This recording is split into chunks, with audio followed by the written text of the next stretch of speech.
Welcome back to another episode of Now That's Debatable with myself, Sidney Smith, and my brother and co-host Deon Curry. Hope you guys had a great weekend. We got a couple things we want to jump into. We got a great show lined up for you.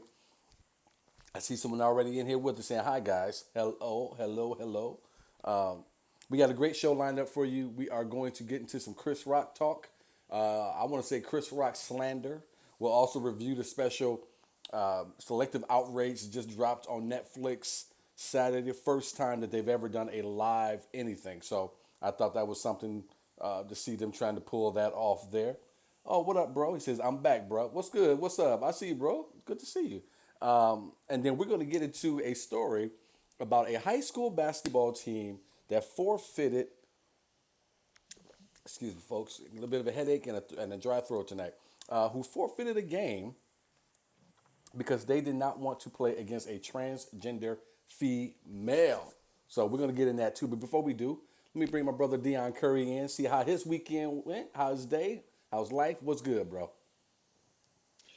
Happy Monday to everybody watching. There is a little bit of a lag on my end. I don't know what's going on. I've restarted my phone and the Wi-Fi, but we're just gonna have to make do. The weekend was good. Had the graduation show for my students on Sunday. Nice little turnout. All the Okay. students did well, so it's a good weekend. And watched the Chris Rock special, so I'm ready to talk about that. How was the show? How was the graduation show? It was good. It was good. Had seven students. They all, for the most part, did fairly well considering a 7 week course.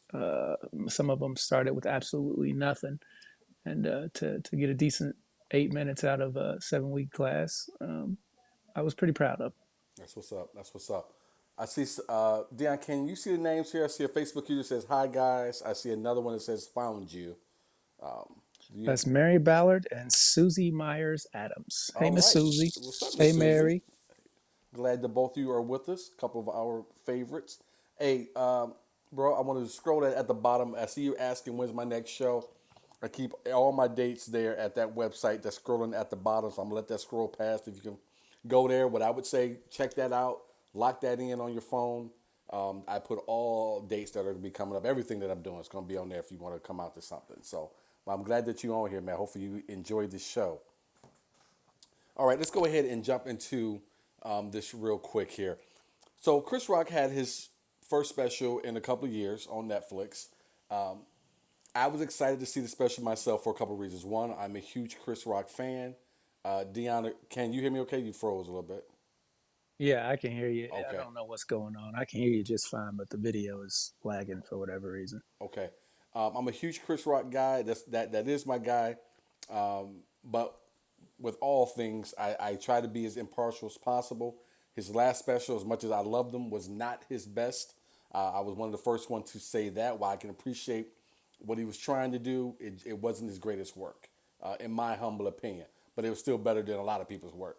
This last special, I was really excited to see it because I had a chance to see him working that material out last June when he came to Phoenix.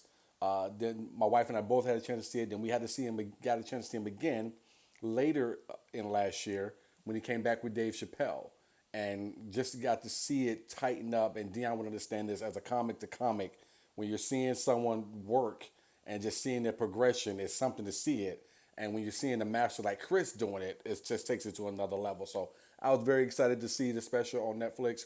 I could see where he had made some changes, added some things here, moved some jokes around, as we often do when we're trying to build a new set. So I thought it was very good. Normally I let Dion start, but I do want to say that because I want to make sure everybody knew where I stood to start. That's where I am. I thought the special was good. If anybody out there disagrees, we do want to hear from you. We do want to debate that with you. So please let your thoughts be known. Dion, what did you think of the special? First off, I want to say that Chris has always been one of my comedy role models who I kind of pattern some of the things that I do on stage after. after seeing Bring the Pain, I was hooked. Always been a huge Chris Rock fan. I agree with you on what you said about the special prior Tambourine. Tambourine. Wasn't his best work. I actually saw him when he came to Indy when he was working on that one. I got to see him, try and put that together. Last night's special, it's um, more vintage Chris Rock, I would say. Granted, he had that flub at the end where he kind of messed up the joke, and it was one of those things where it was live, so you couldn't go back and edit it, which I think kind of dampened the special just a little bit because it wasn't, you know, smooth and perfected, but you could tell he was really in his emotions at that point as far as, the things he was talking about, and we'll get into that a little bit later. But I rank it up there with Bring the Pain and uh, Bigger and Blacker. Hey guys, I want to remind you, go ahead, please click the share button if you will. I know we have quite a few people who watch, and a few of you do it each and every week. Sorry to sound like a broken record, but it does help. So if you guys could go ahead and click that share button. Also, I was in such a hurry to jump into this damn thing. I want to thank our Patreon members out there. You guys help us bring this show each and every week. We do appreciate you. We love you. We adore you. Deon and I had a great weekend of doing our bonus show for our Patreon members. I think that ended up being about an hour and 15 minutes, hour and a half worth of show. So if you have not had a chance to check it out, if you're a Patreon member, I would strongly suggest that you do. And then we had a great chance to sit down and talk for about an hour with our $50 patron. And we had a great conversation. That was about an hour. So Deon and I put in overtime, man. We put about 2.5 hours or so overtime in for this show. But that's how much we love it. That's how much we love you guys. If you want to become a Patreon members, it's super, super easy. Go ahead and go to the website there. Click on the Patreon button. It'll take you there. You can do it for as little as $1. I'll let that scroll a couple of times. But thank you to our Patreon members for helping us bring this show to you each and every week. Deon, there's been a lot of backlash. And for me, I thought it was just people looking for they're trying to find clickable articles to put up online because that's what everyone seems to care about to me with the magazines. No one wants to read a magazine anymore. No one really wants to read a newspaper. So everyone, all of them across the board have really went to this thing where, hey, we got to figure out how we can be on the opposite side of something so we can attract eyeballs. So someone will click on this and read this article, and have this contrived argument within 6 or 7 paragraphs.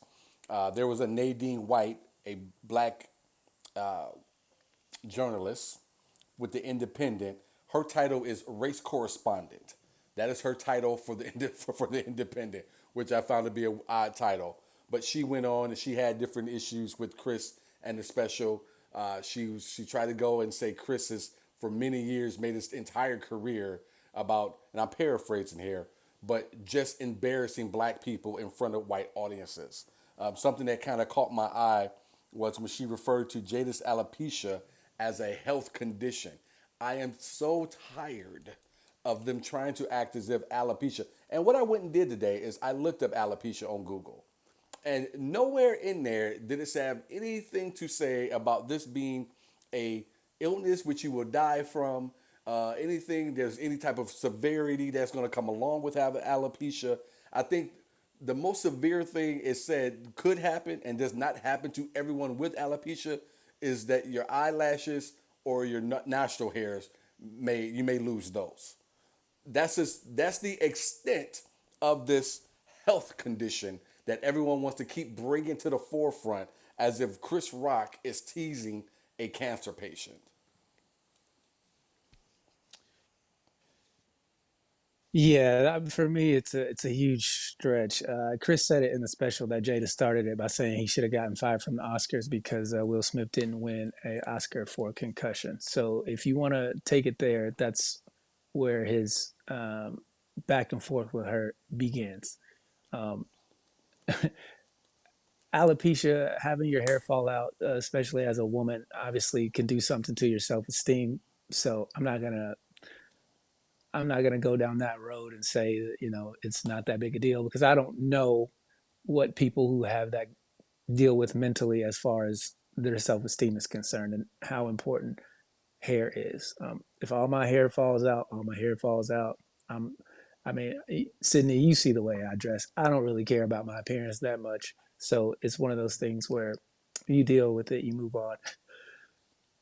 50% of the people ain't gonna like you for whatever reason anyway, so it doesn't really matter at the end of the day. I think that was a very low hanging fruit for them to grab on to try to make it seem like Chris was a bad person. As far as his embarrassing black people in front of white audiences, I mean, he got slapped at the Oscars, and you're talking about black people embarrassing other black people in front of white people. Like, make it make sense. I myself, when it comes to the alopecia, if it was anyone else, maybe I'd give some leeway here. But Jada has been rocking this hair low cut forever. They act as if Jada has been someone with these long flowing natural locks since the first time you've seen her on screen. And she hasn't been. She never has been. This has never been a thing.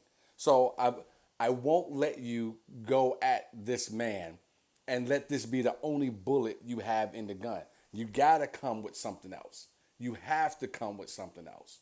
I know people like to. Uh, I think you sent me a clip, or you told me that people were doing that. I've seen a couple other places where they were trying to bring up the fact that Chris Rock sat on screen with Louis C.K. and Ricky Gervais and let them use the N word repeatedly without correcting them, and wanted to make a big deal about that now as well. Yeah, I've always been of the mindset that people are going to say what they want to say. You check them when it's appropriate. I think Chris should have checked Louis C.K. and Ricky Gervais. I think Seinfeld should have checked them too, but he did not. He just said that he doesn't want to partake in the funny of that word. In the context of how they were using it, Chris was saying that Louis C.K. is a white nigga, basically, and Louis C.K. was agreeing to that, and then Ricky Gervais was like, "I don't use the word," and then he said the word, and that was really awkward. So, as far as look, man, this is the thing. His job at the Oscars was to be funny and present the show, and he's done a remarkable job at it. That's why they had him back so many times. Whether you like a joke or not is irrelevant. Um, at the end of the day, it's the attempt that you get paid for. Um, and if it doesn't go over, it doesn't go over. All this cancel, you take your career away because we didn't like what you said. If you don't like it, turn it off. I don't watch the Kardashians because I don't like what they do. I don't go out and try to boycott them and get their livelihoods taken away. I just simply don't partake in what they do. I'm not trying to stop other people who enjoy it from watching it. It's just not my cup of tea. And I feel like this country has really gotten so far away from, you know, just if you don't like something, ignore it, leave it alone. Like it's not life threatening. One of my best, uh, one of my favorite parts of the special, and I saw it again back in June, and I saw it again when he came back, and and I was interested to see what he was going to do with it. But it's the Meghan Markle bits, and to be honest with you, because we're always honest, part of it is I don't like her. I didn't like her when she was in Suits. I didn't care for her then, and I didn't care for her after they started plastering her face all over every newspaper, every newscast that they could because she started dating uh, Harry as well. And so I really loved his take on Meghan Markle, the racism, the oh I didn't know, the whole deal, the whole they wanted to know what color, how dark the baby was gonna be, just his whole way he broke that down. I thought it was classic Chris. I thought it was so good.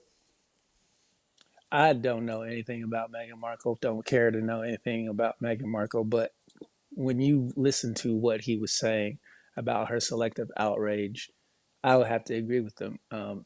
Black people have always been of the mindset that that we don't want dark babies for whatever reason, and I think they said it on the post rap show.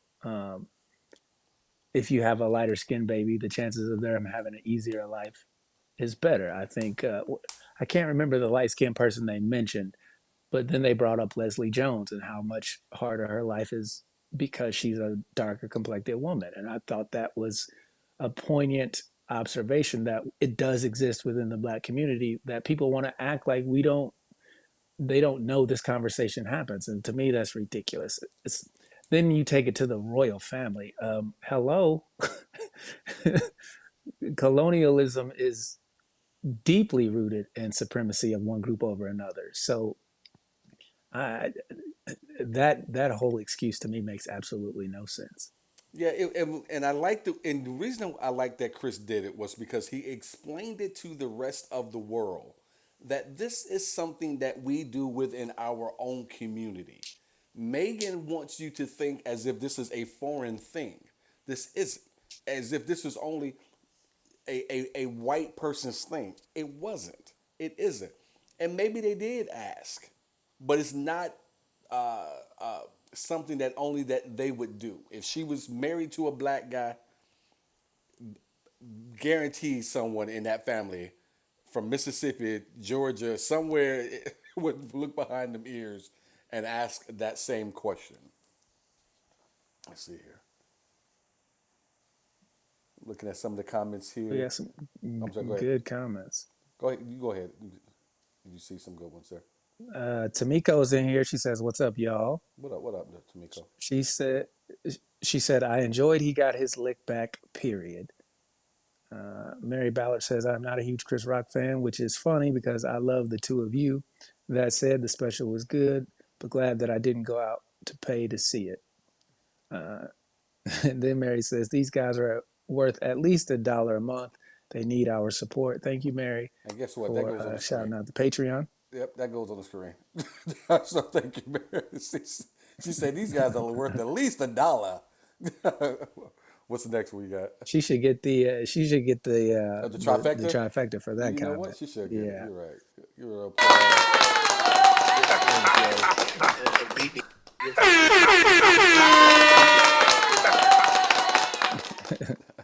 All right, what we got else? We got Dia. Uh, let's see. Tamiko says, "Y'all, it's jokes, it's comedy. Nobody is safe. Not your mama, not Big Mama, not your bald head auntie. Get over it and laugh." That's And, hilarious, Tamiko. Tamiko, you're absolutely right. And that's the other thing, man. To Dion's point, if you don't like something, more than anything, just get up. I've had black people get up and leave a show, sitting right down front, and I'm getting ready to go in on black people. I have had 8 of them, a family, just get up, center, front row, center, get up, and just walk out a packed comedy club room. And I'm okay with that. I am okay with that. And so should any comic because again, as Dion said, we get paid for the attempt. So if you don't like something, leave. If you don't like what you're watching on television, turn it off. It's pure, plain, and simple. It's very easy to not support something you don't like. You know what I mean? Like if you don't like Nike, don't buy their shoes. If you don't like Netflix, don't get a subscription. If you don't like a comedian's jokes, don't listen to that comedian. The extra effort it takes to go and try to ban something because you simply just don't like what was said is a lot different for me than something that's ab- actually detrimental to your health or well-being. You know, all these people out here saying Will should have slapped him and I wish he'd have slapped him again and all this other stuff. I'm like, are you guys serious over a joke? It's not like he cost Jada money. It's not like he cost uh, Jada to be physically hurt in any way. She didn't lose anything. It was simply a GI Jane joke. And to be fair, all of their issues, like when those two people get brought up, they put out into the public. So it's not like somebody dug through their trash and found pictures of August Alsina and Jada. No, she took it to the red table and showed the whole world that yeah, she did the thing that embarrassed her husband more than I think anything else on the earth that you could do. I read an article today. I didn't write the person's name down, but she is another female writer, and she wrote this her story again. I think just looking for shit. But no, no, you know what? No, this was actually a Twitter a tweet, and someone said, "Big deal. He just wasted time talking about something that the whole world already knew because these two had already shared that they have an open marriage." And the only thing I thought about, because it was the first thing that came to my mind, was you don't know what you're talking about. Because if you had watched that Red Table Talk, really watched it, Will looked hurt and embarrassed when they were having this conversation, when Jada was putting this on the table. Almost like she did not, like, almost like there was no pre-show meeting. Like he had no idea we were talking about this specifically. So saying, yeah, we have an open marriage and I love her for that and she loves me for that is one thing.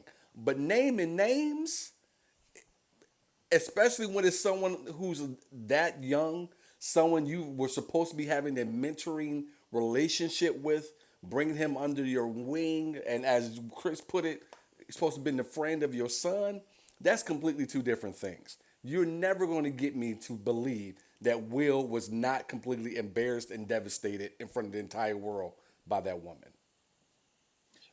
As far as the open marriage goes, look, there's even boundaries within that. You don't, if Will goes out and sleeps with one of his co-stars in the movie, that's one thing. It's another thing to pick somebody Will knows just as well as you do and sleep with them in Will's bed. Like That's to true. me, that is the most grimy aspect of this whole situation, and why I don't give her a pass is because she knew what she was doing. She knew how to hurt him, and she did it multiple times. To which I say, fuck her for that.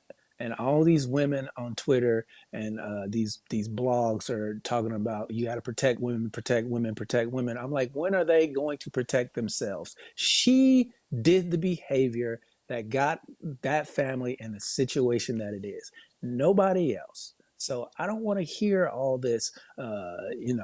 Chris Rock was wrong for this and Will Smith was wrong for that. She knew from the get go that she did not love that man the way that he loved her. And instead of being the bigger person and walking away, she done dragged this man's name through the mud to the point where on the biggest night of his professional career, she gave him a look that made him go up there and ruin it for everybody. So Everybody. fuck all that. Everybody. Uh, I want to go back to the comments, but quick side note. Deon, was it a weird? Is it just me? And you guys could talk about this too, because you watched it, obviously. Was it a weird choice, or was it just me that they picked Dana Carvey and David Spade to be the two hosts? Uh, Go ahead. that was the weird. That whole panel was awkward as hell to me, to the point where it made me not even want to watch it. I sat through it begrudgingly, and I was hoping it would get better, and it never did. Arsenio Hall was probably the only person up there who said anything worth saying. Um, Kareem looked like he was ready to go to bed. Uh, I have no idea who that black woman is. She's I've from never seen Insecure. her She's before. from She could have. Insecure. Okay. I thought she might have been selling popsicles or something. I don't. I didn't know what she was doing up there. Freaking JB Smooth telling long-winded stories that don't go nowhere with the same Lord, joke over and over and over again. I was like, oh my goodness, it was what? awful. So Data and David, and David, one of the nicest guys I ever met. So I want to say that, but just weird to have them hosting it. And then why was Kareem a part of it? I never got the explanation why Kareem was up there. It's like he lost the bet or something, and so he's like, all right, I'll go do this bullshit. It's like someone's throwing him a bone. You know, LeBron just took your title for the scoring. This is what I got you. I got you some Maybe he's shit trying to lined up. beat Tom Brady to the stand-up punch. That's what it is. It was the worst. Can you read some more? Because I know you can see names. Can you read some more comments? Let's see. Susie Meyer says, as a person with a genetic disorder that has been teased relentlessly as a child and questioned often as an adult, I will say, I won't die from Curtis Laxa, but that doesn't mean people's words hurt any less. Okay. And Tamiko says, as black people, we know. Go no, ahead. I was gonna say, Miss Susie, for you, I'll kill for you if anyone makes fun of your Curtis Laxer. For Jada Pinkett, someone who's been rocking a bald head for 50 years, I don't want to hear about it.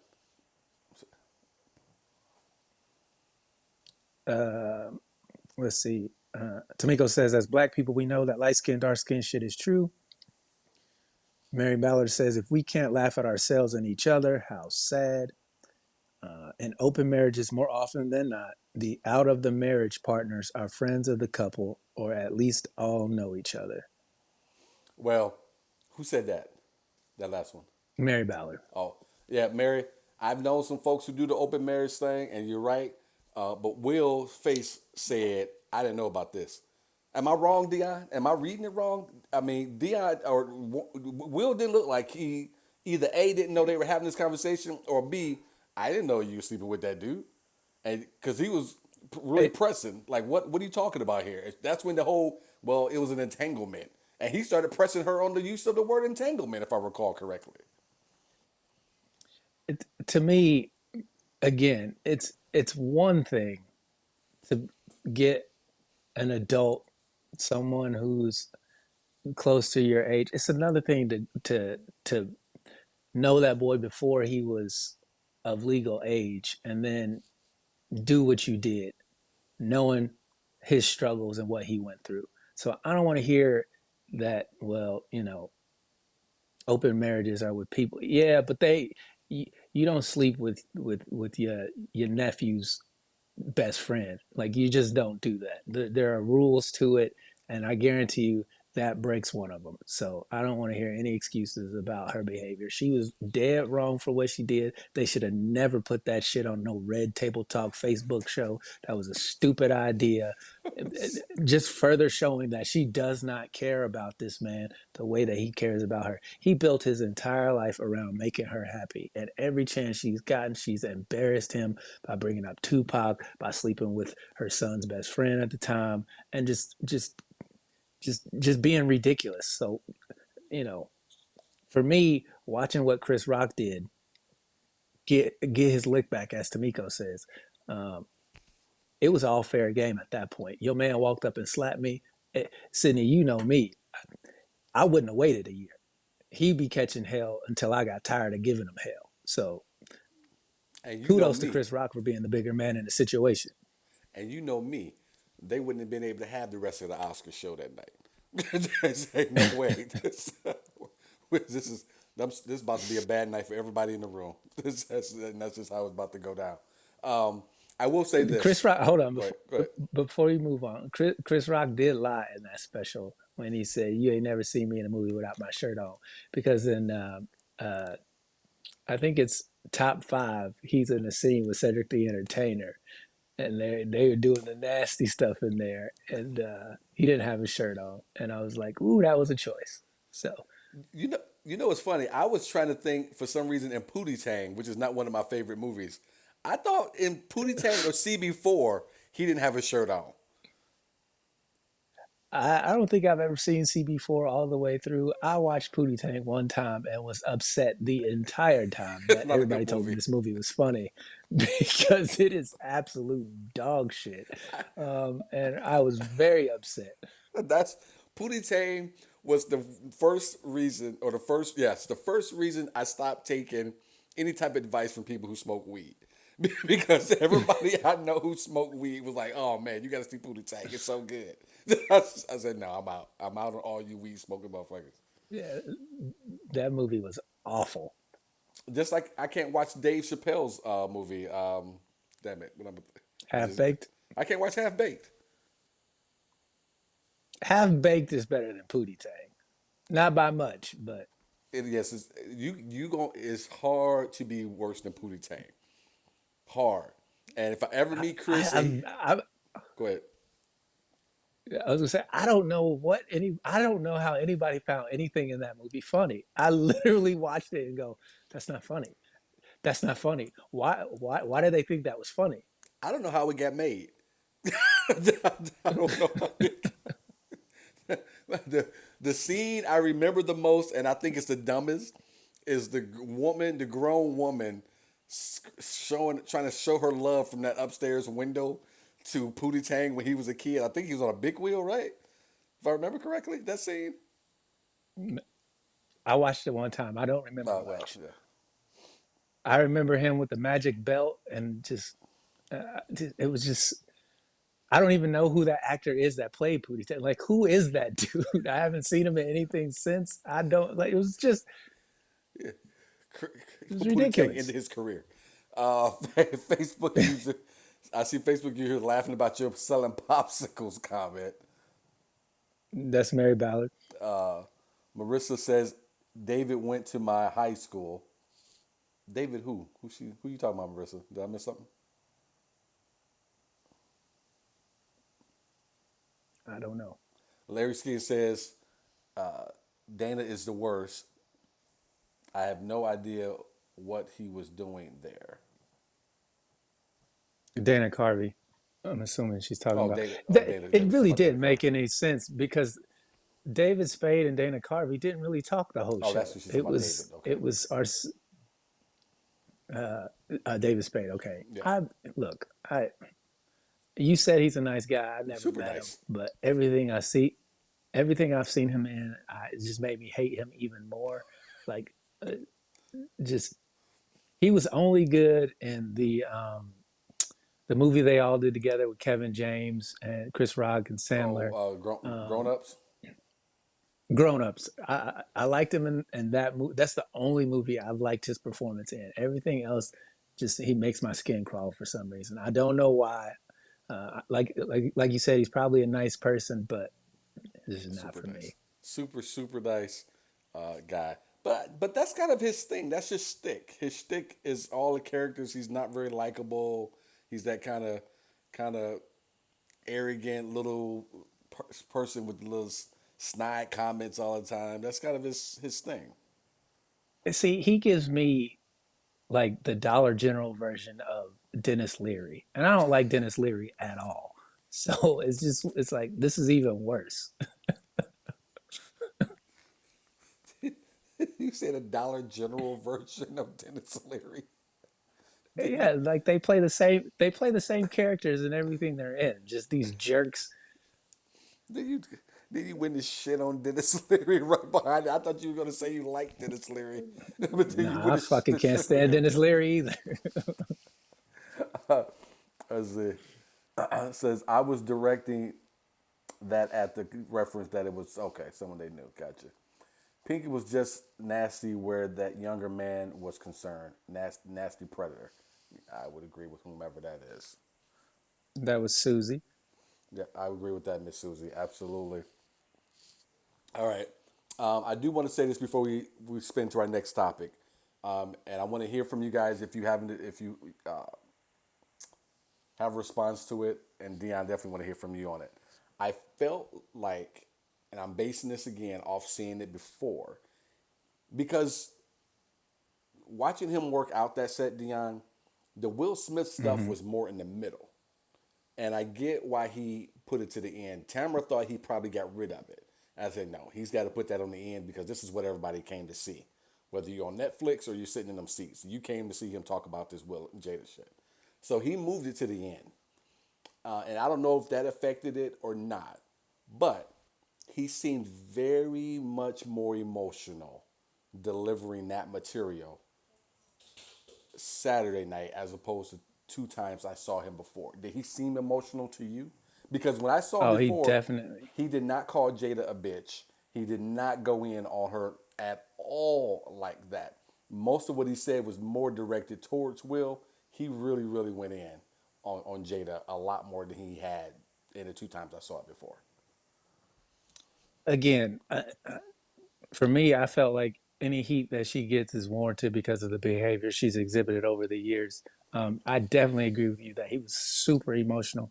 That's why he messed up the joke that because he was so like you could hear it didn't sound like any of the polished stuff that he had done just minutes before. Like once he started on that topic, you could tell that he had been waiting to get that off his chest. And when he started naming, Charlemagne said he's a bitch. The Breakfast Club called him a bitch. The rappers called him a That bitch. wasn't in Like there. That every wasn't in time there he's anywhere. Every time he said that word, it just got more and more aggressive. To which, for me, I felt like it was him saying, "This is the last time I talk about it, but I mean what I say." And he made a point to say that he had loved Will Smith his whole life, and Didn't then say what that. he did. What do you Go mean ahead. He at didn't. the previous shows? Never said that. Never said that either. Go ahead. Go ahead. I'm sorry. I just want to say that. And so he said that he had reached out to Will and he didn't pick up the phone, and then he when that went down, uh, you know, again, I Will is absolutely wrong for what he did. You know, one, because he's so much bigger than Chris Rock. Two, where he did it.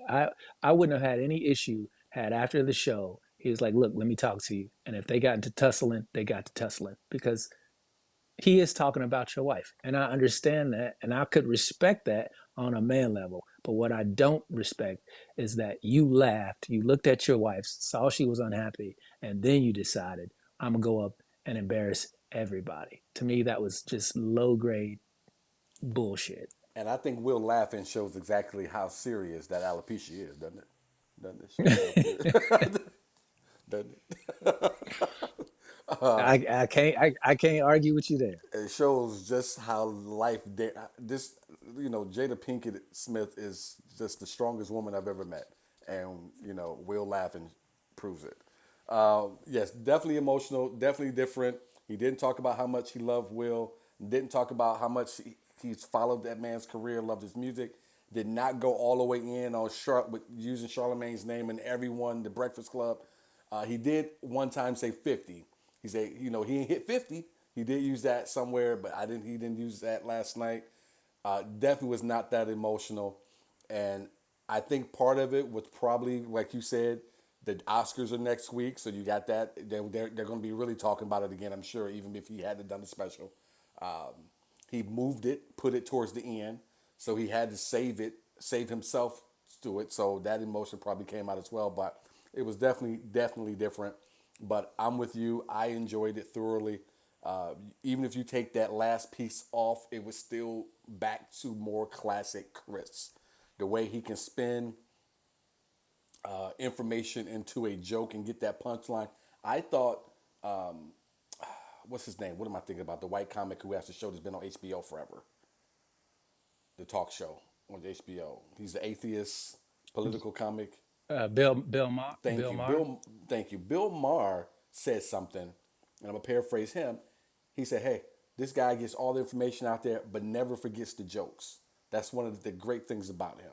He gives you all that information, but he still gives you a funny joke to go along with it. And a lot of comics forget that part. So I love that Bill Maher said that.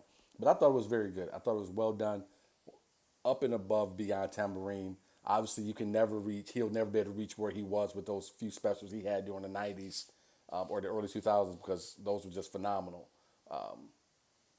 But I thought this was close to that, much more than Tambourine was. Yeah, I think what Chris Rock does better than anybody else out there is he brings the truth to the humor. Great He way. will talk about a subject in such an honest way, and then he layers that with funny on top, which mind boggled me to read on Twitter that people have been saying that he ain't never been funny. I'm like, I don't know how anybody could ever say that the man ain't been funny. Like, you go Crazy. watch Bring the Pain right now. It was Crazy. made in the mid '90s, and that shit is still funny today. So the idea that this man doesn't know comedy is ridiculous. You might not like all his jokes, all his takes, but there's always truth in them, and there's always something in there to go, huh, I never thought of it that way. And that is the main reason why he is one of the people I look up to in stand-up comedy, because that brand of truth with humor on top of it is just chef's kiss, man. People who say that, I would love to know what you think is funny. Would show me what you think is funny when you say one of the greatest comedians of all time is not funny. Show me what you think is funny. I would love to see it. I I Go ahead. guarantee you could go to a barbershop and hear it. I guarantee you that. Hear that they don't think Chris is funny. No, you would hear the jokes that those Oh, people think are I, funny at oh, a barbershop. got you. Yeah. Oh, hack. I got into a discussion with a friend of mine. She was in town and we were talking comedy, and she thinks Tony Rock is funnier than Chris Rock. I almost stopped being friends with her.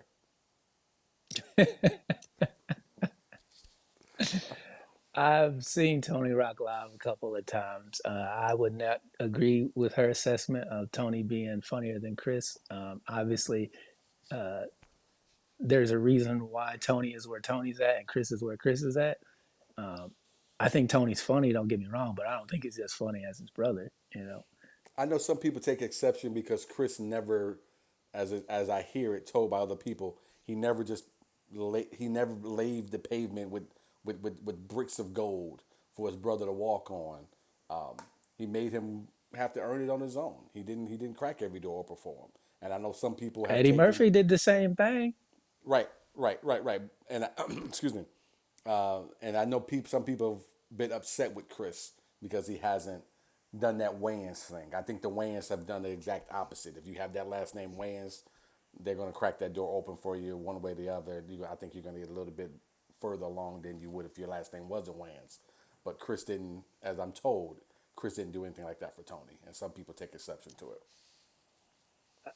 But you got to look at it from Tony's perspective. Do you really want that though? I mean, look how watered down the Wayans product is because they're all doing it. You know, Damon Wayans is a beast on stage, but you go and watch Marlon or Sean, and you're like, what the fuck is this? You Mm-hmm. know, so there's a standard that you're supposed to have. I'm not saying Tony Rock falls short of Chris's standard because I do think Tony Rock is funny, but at the same time, when you flip it over to the Wayans, Keenan's an incredible director and writer. His stand up's not anything to write home about. Damon is, to me, he's probably the most successful out of all the Wayans brothers because he has the total package. He can act, he can do stand up. He's an incredible writer. And then you look at the two younger brothers, Sean and Marlon. Their show was fun. You know, it's a good slapstick humor, but nobody's putting those two guys in any top five list of stand-up comics. So, you know, yes, it's cool to help your family out, but at the same time, I feel like they need to earn it. And if they don't earn it on their own, I feel like you kind of get the the product of the Wayans with Sean and Marlon, and to a lesser extent, Damon Jr. I would agree with a lot of that. Before we get out of here, I want to make sure we touch on everyone's comments here if we can towards the end. Says that panel was horrible, but I guess Chris is friends with Dana and David, but they shouldn't have been on there. And what the fuck was Kareem there for? That's to Miko. Tamiko, I'm glad she's back. Tamiko, that is the biggest thing. Why was Kareem on this panel? When he came out, it was awkward to see him cover backstage. When he walked out, and no disrespect to this man, because he is a legend, and I am a basketball nut. But when this man came from behind the curtain, he looked like he was lost. Like he was like you want to walk up to him and say, "Sir, can I help you find your car?" He I looked was completely lost. I was trying to go to the bathroom. Could someone? You want me to sit here? And there was no control of the conversation. Like there was no one but Arsenio to kind of rein JB in, because JB does get on these long threads. He starts smoothing out. It's one of those things where Arsenio had his own talk show. Why wouldn't you have him host it and then have David and Dana be there That's to what I like? thought. That made no sense to me, especially the way Dana Carvey just sat there. I was like, "Yeah, y'all go ahead and talk. I'm gonna collect this check because I ain't done shit since Turtle." Like,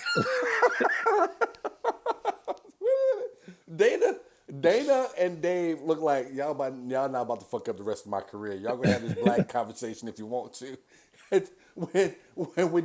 And when Dana started doing the Barack impersonation, David looked like he wanted to say, "Cut that shit out." What are you? it was the most uncalled for friggin' impersonation. Like, what? What? I think old girl. I don't think she had the reverence for Dana's career because I believe she told him it was bad.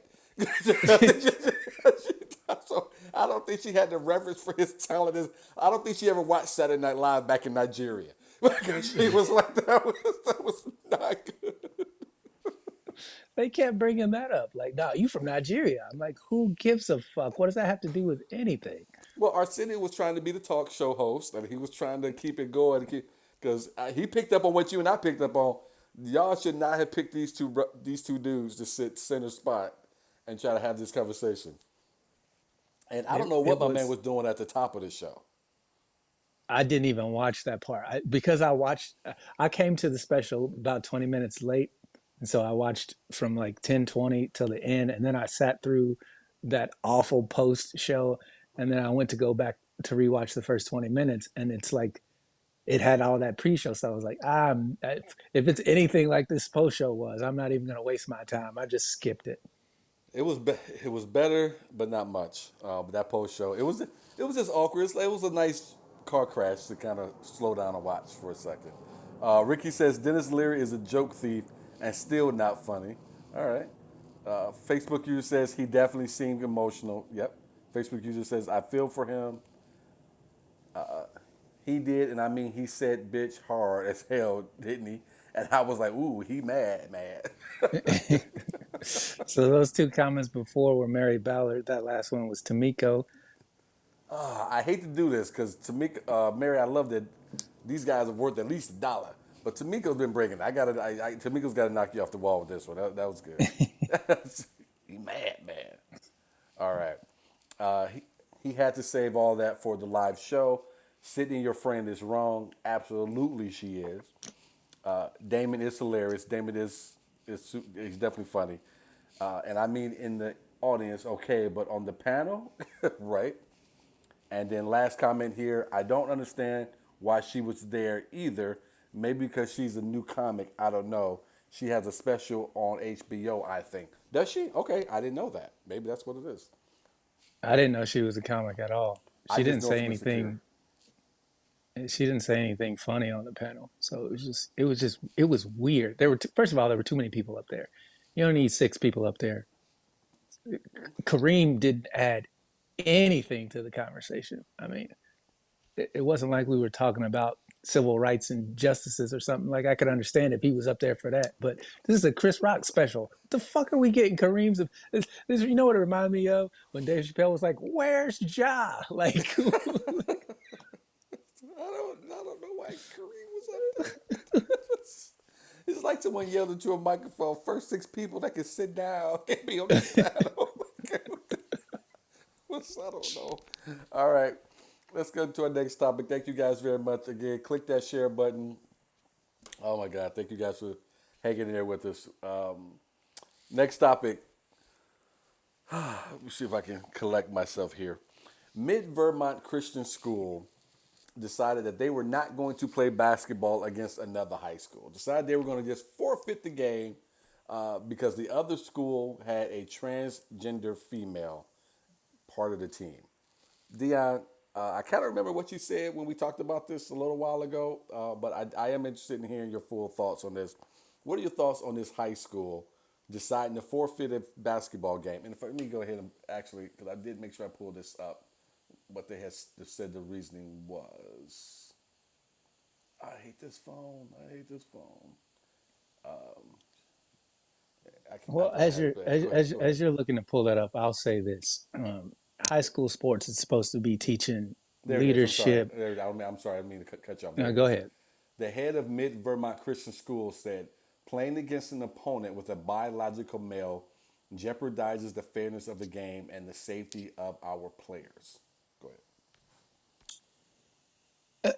Again, it's high school sports. You're supposed to learn about leadership and adversity and camaraderie, team building, those types of things.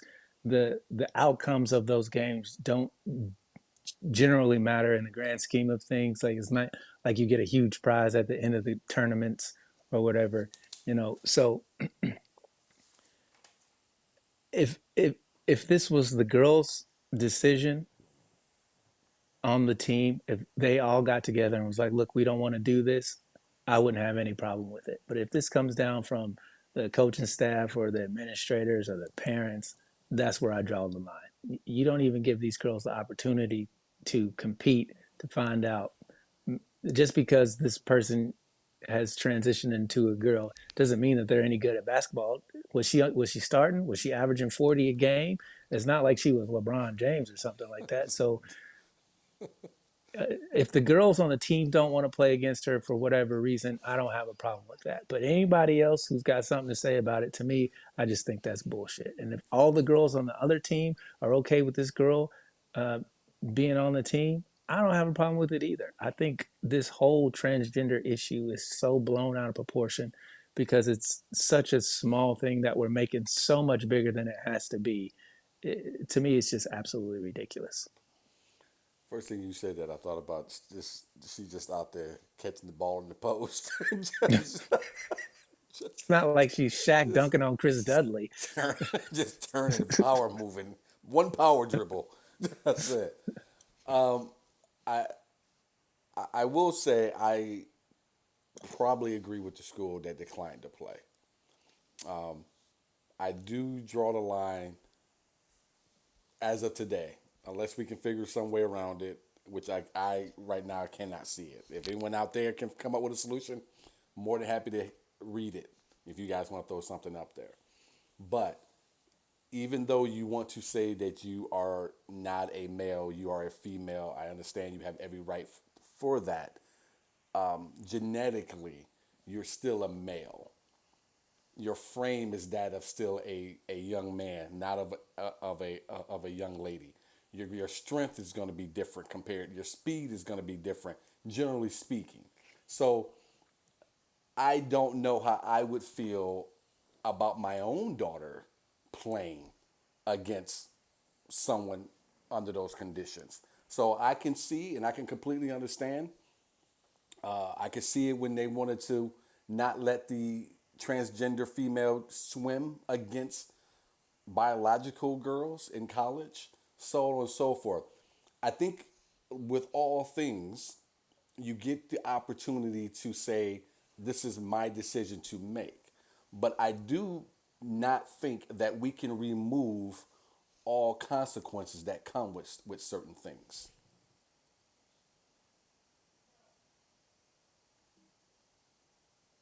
All right, bro. Yeah, so the wife and Mo were playing in the other room, and Mo ran over and hit the TV cabinet or whatever, and hit the server, or the modem rather, and knocked us offline. So that's what happened. Okay, fair enough. Sorry about that, guys. So this Thought, dog's I got to go thought to them the trans Humane people. Society. I thought them trans people came knocking on your door. You said you want to quit basketball, but you about to quit life. So thank you for letting me know where I was. I don't, Deon, I'm not sure how much of you caught what I said. Did you caught? It seems like they caught up to where I said if it was my daughter. Yeah, that's what I heard. Okay, so if it was my daughter, I'm not sure if I would want my daughter playing against a transgender female for the reasons that I gave. One, I'm not sure it's going to be a fair game. Two, yes, you may be a transgender female and your choice, obviously, but you are still physically a male. And with that, there come certain things, there come certain advantages to that. And the third thing would be I don't know what the solution is. Again, if anyone there may have it, I'm all ears to hear it. But if you decide that you want to, for whatever reason, that you're going to be a boy or you're going to be a girl, there has to be some consequences to it. For all of us, for every decision that we make, just about, there is a consequence to it. And I don't think that you get to say, hey, I'm not this, I'm that, so I'm making a change. And there's not something that has to come with it. It can't be that the whole world is going to bend and reshape itself because of that. Yeah. If it was wrestling, I'd understand. If it was UFC, I'd understand. If it was boxing, I'd understand. Some type of martial art, I'd understand. It's basketball. Is the kid any? Does the kid suck? If the kid sucks, it don't matter if he's biologically a Doesn't male. If say. the nigga can't Doesn't say. dribble, he can't Doesn't he say. cause he cause okay, so again, if the kid isn't any good, they're biological advantages are null and void because you That can that's be not seven true. foot tall and That's still. not true because if you can be a male a male biologically male, born male, I'm not even sure how to even say it. If anyone out there wants to correct me or teach me, I'm all ears. Not true. You can not be a good basketball player and still be on the court to set picks and things like that. And a girl running into someone who's not a girl and hitting those picks. Hell, I'm a grown man. I played basketball my entire life. I've hit picks, especially blindsided by picks. They hurt. I've been put on the ground by a couple of them. So, and I'm a boy at the time playing against other boys or playing against bigger boys, and a man Look, playing against man, bigger men. I'm about to call you Sidney Stretch Armstrong because that was the biggest stretch to make an excuse as to No, was why it? this No, I this was kid just couldn't play basketball. okay. The idea that Okay. they're setting groundbreaking screens on these young girls to the point where it's going to cause long-term damage or the percentage of that happening is so minusculely low that even if it did happen, say it happened once every 4 or 5 games, I still would be like, if the girls want to play, let them play. It going to the extreme to rebut something that isn't a big deal is ridiculous to me, in my opinion. If I had a daughter and she wanted to play basketball against any and all comers, because we didn't have a problem when there were girls making the men's football team in high school to kick field goals and whatnot. There was no this huge outcry of people saying, "Oh, you shouldn't let girls play." Well, actually, If she's in good my area enough where to, I grew up, there was a huge outcry for girls who wanted to play basketball. I'm sorry, football or wrestle. Actually, there was. So just to correct you. if you're good enough to play, let them play. Now, again, I understand the quote unquote biological advantage, but if, like I said, if that kid ain't shacking, if they're not out there LeBron Jamesing, I don't see what the issue is. You're costing your school all the $13 they were going to make in the concessions at that girl's game because don't I knew nobody you go were to gonna say watch them that. anyway. I knew you were gonna say that. Like it just to me it's such a non-issue. If they swimming, if they jogging, it's cross country. Like it doesn't matter at the end of the day. You're To me it's weak to say I don't want to play because there's a chance that this person might have an advantage. Well, y'all could have played that game and y'all all are hitting threes and this other team's just turning the ball over left and right. You never know what's going to happen until you actually put yourself in that situation. So I'm of the mindset that, man, let the talent sort it out and be done with it. I do see something here I wanted to touch on before we get out of here, and we are going to get out of here very shortly. Facebook user here at the bottom says, being transgender, he's likely smaller than most of the girls he's playing against. Not sure how Mary you, Ballard said that. Mary. How did you get to that point? I'm interested in knowing how did you come to that? How did you get to that deduction? Um, yeah, again, I don't know if I'm for it. I'm not going to say I'm not for it for the reason that I would deduce that this school is not for it, just in the title of the school. Um, so I'm What was not the name against of it the for that. school again? It just Christian was in there. Okay. So Mid Vermont Christian School is the name of the school. So I'm sure that has something to play in it there. But again, I do think that since Mary, I'm not sure that's true at all. So, okay, someone else jumps in behind her. Susie said, Mary, I'm not sure that's true at all. Again, if the kid sucks, it's not going to make that big of a difference. Now, if you're out there running screens and the people they're setting screens for can't shoot, let them just go underneath the screen. There's ways of getting around physical disadvantages on the basketball court. So the idea that this student is so much stronger than all the girls and is going to go out there and dominate.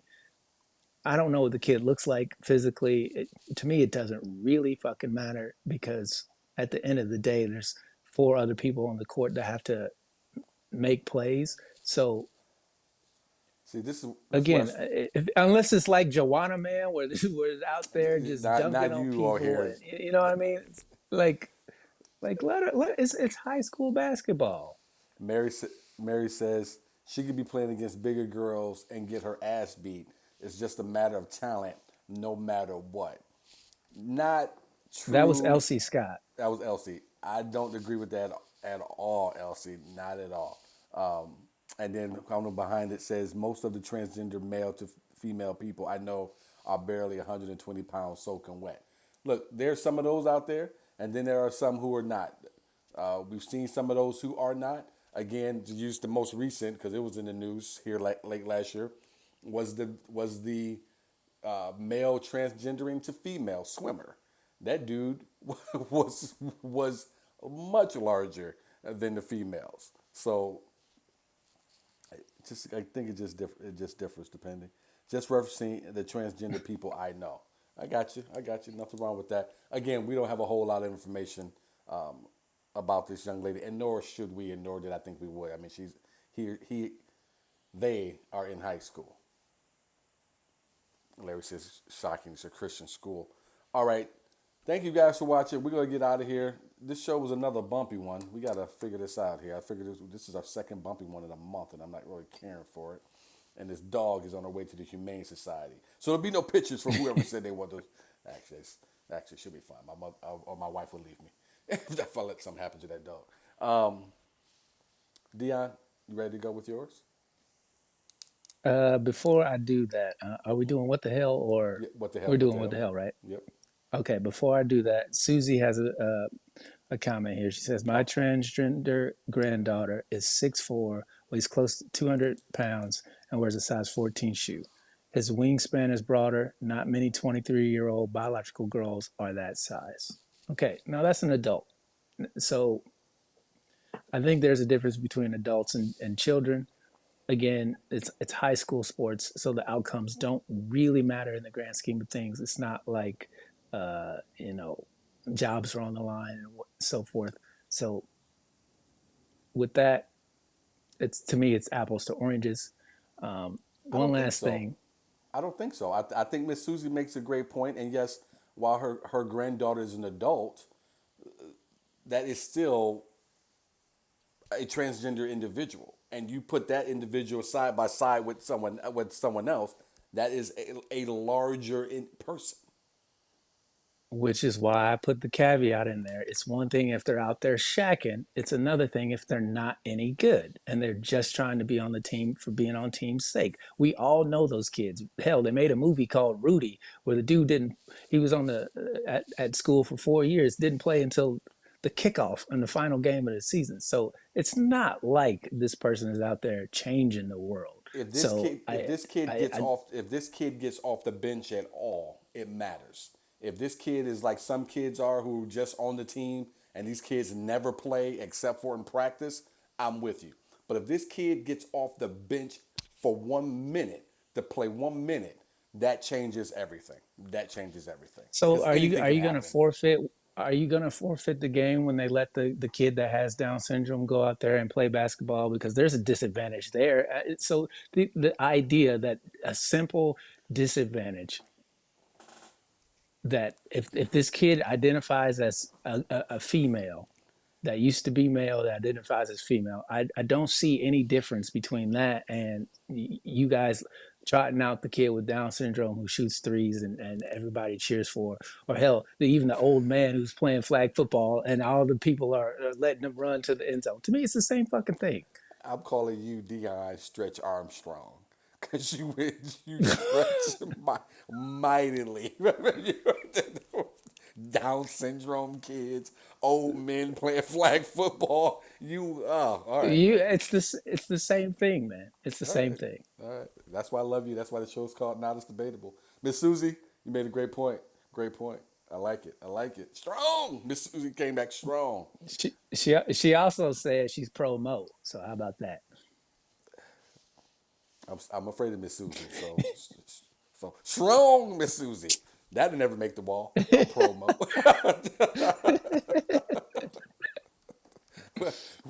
Where are you gonna? And I'm gonna throw a picture. I'm gonna put a picture of Mo up in the group. I think someone said they wanted to see it, so I will put one up. Deon, what is your what the hell? My what the hell is up with our candidates, man, for running for president over there? Uh, You stole Nikki mine. Haley, Donald Trump. I'm sorry. Over the weekend with CPAC, and I just watching clips of that train wreck of just Every year. a conglomerate of terrible ideas and stupid takes. It's just like, oh my goodness, it's so hard to be pro America when you got people like this trying to be in charge of things. It's like, oh my god, Donald Trump said some of the dumbest stuff I've ever heard. And it's just like, why do we keep, like, what is it about this man that's got people so encaptured? What the hell is going on? I don't understand it. Somebody help me figure it out. I think what we're missing, and Miss Susie can probably speak to it more or better than I can if she's still with us. I remember a time, and I hate to say start any sentence that way because it makes me sound old as hell. But I do remember a Do time. you remember, Sid? Whoa! All right. Um, I do. I remember. I do remember a time when we did have real politicians that actually had personalities.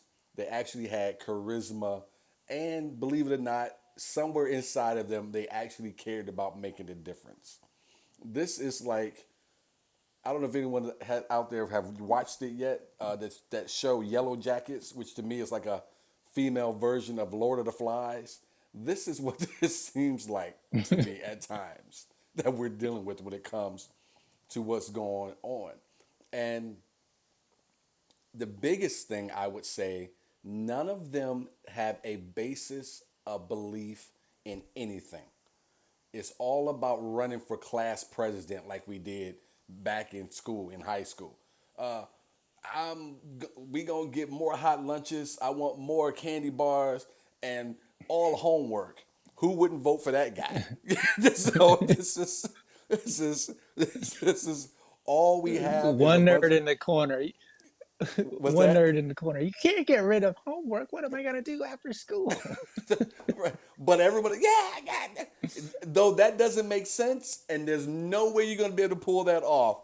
But you can't tell these other high school students who want to vote for this kid that he does not have a good platform. That's all these people care about now. How low do I have to stoop? I will, because I'm trying to get this high school kids to make me class president because I don't know. I want that special chair in the lunchroom, and that's just what it looks like to me. These aren't real politicians anymore. These are a bunch of kids run for class president. Let's see here. Facebook user says it's okay if we don't agree. It's a touchy subject, but I watch a lot of women's college basketball. Some of the girls dominate, same as transgender may or may not dominate. It's a game and they deserve to play. I'm not sure who said that, but thank you for the. Elsie Scott. Okay, Elsie. All right. Okay. Kathleen K says, "Hey guys, I'm gonna have to catch the replay. We had robotics and the youngest had driver's training. The late night here. No worries, Kathleen. We got a whole crew. You got over the stuff to do, so no worries." And then Facebook user says, "A time when their respect and candor and politicians worked for us. These people are bought and sold and work for themselves and their cronies." I'm assuming that's Miss Susie. Yes. Yes. Great way to put that, Miss Susie. All right. So you're what the hell was a politician? I was headed in that direction, actually. Now I'm trying to do my best off the cuff to see where I can go next because I was headed in that way in that direction too. Because Ron DeSantis is absolutely. There's no way I would vote for this man. I came to that decision today. Uh, the only other decision I need to make is if it was him and Trump. Uh, who am I pulling for, or am I doing what I would do when the Buckeyes play most anybody? Just hope that the stadium collapses on top of itself. So Jesus. that's how much I hate that state of Ohio, man. I do not care for that state of Ohio. Yeah, but you got me there. It's just a different time. Politics is different. The politicians are different. It's so hard to get behind anyone. I used to be a political junkie. I still love it, but not the way I used to because Deon and I send the stuff back and forth. And most of the stuff Deon sends me is from Marjorie Taylor Greene because she's usually in the news. And the stuff they let her get away with and say and now she's in a leadership position in Congress. I'm a little beside myself with that entire party. I feel like we're going to be right back where we were come 2024, or later this year, leading into 2024. I hate to agree with you, but you're right when you're right. It's you made a very poignant point about it being class president. It is literally a popularity contest now. Who can say the most egregious things to get more people to be like, yeah, I don't like that boogeyman over there. And it's this is the weakest time for Democrats. I don't understand why they are not crushing these. Like it should not be hard to beat a Lauren Boebert. It should not be hard to beat a Marjorie Failure Greene. It should not be hard to get rid of Ron DeSantis. So But you with say all this a the lot. tricks that they're doing with the You say this a was gonna say with lot. all the tricks they're doing and making voting harder, I can, but still, candidate wise, the Democrats should be crushing. Like it should not be hard. The problem, and we saw it on the last cycle, was that the Democrats could not figure out who they wanted to get behind and not get behind. They lost a couple of seats because they couldn't figure out where they wanted to send that money to. Uh, they lost an area. I can't remember the name of the candidate's name. He was an incumbent. He had no business losing, but they didn't dump the money in behind him as they should have. They lost in Ohio for that same reason. Tim Ryan lost in Ohio, I want to say, for that exact same reason. They never got behind him with the money, which I thought was odd because Ohio, if any other state within that Midwest area, is a state that I would have thought that they would want to have boots on the ground come 2024, but they didn't. But you do have to, even with the redistricting, the the gerrymandering that's been happening over the last couple of years, and this is a fair and balanced show. Fox News may be off, so we may be able to just take that and run with that soon.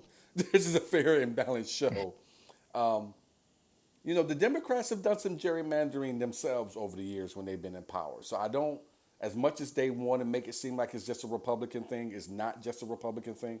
It does go back and forth both ways. Whoever's in power wants to take advantage, and that's just the way it is.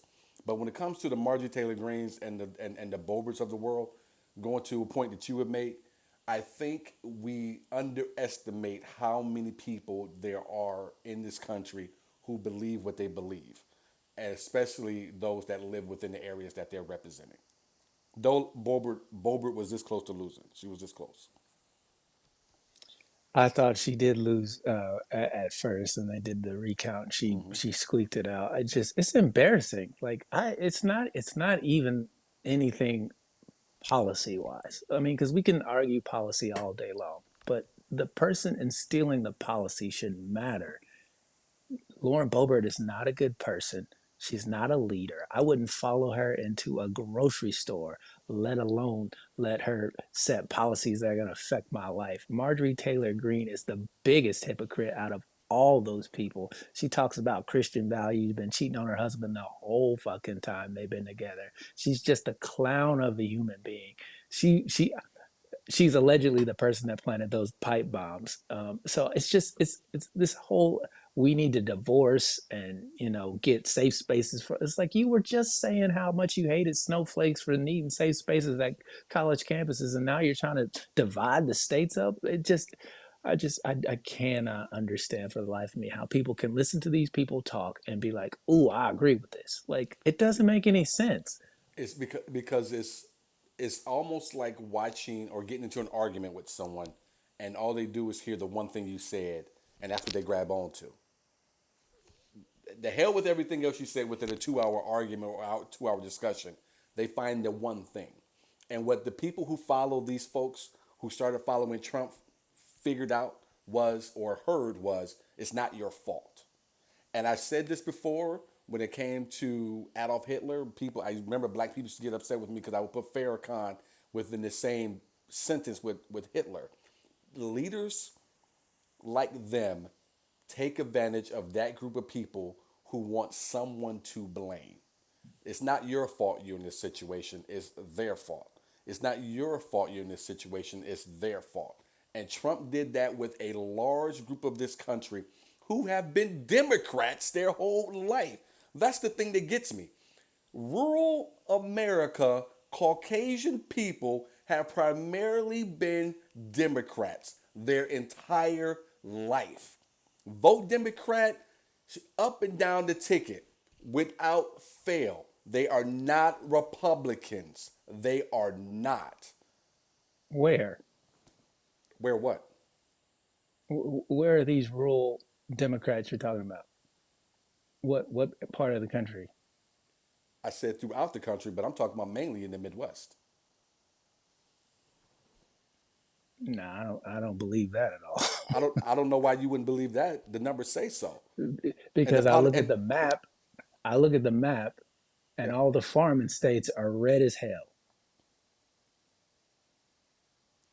no. The Midwest, rural areas of the Midwest, Democrats. That is the big portion. The only Go ahead. Midwestern state is Illinois. That's the only Midwestern state. Is that what you said? That is blue. Yeah, it's Illinois. Okay. All right. Sometimes Michigan. We'll talk the numbers. We'll talk the numbers next week. Okay. I don't know you've been missing them for the last 6 years. The show's over. I can't talk to you. That's debatable.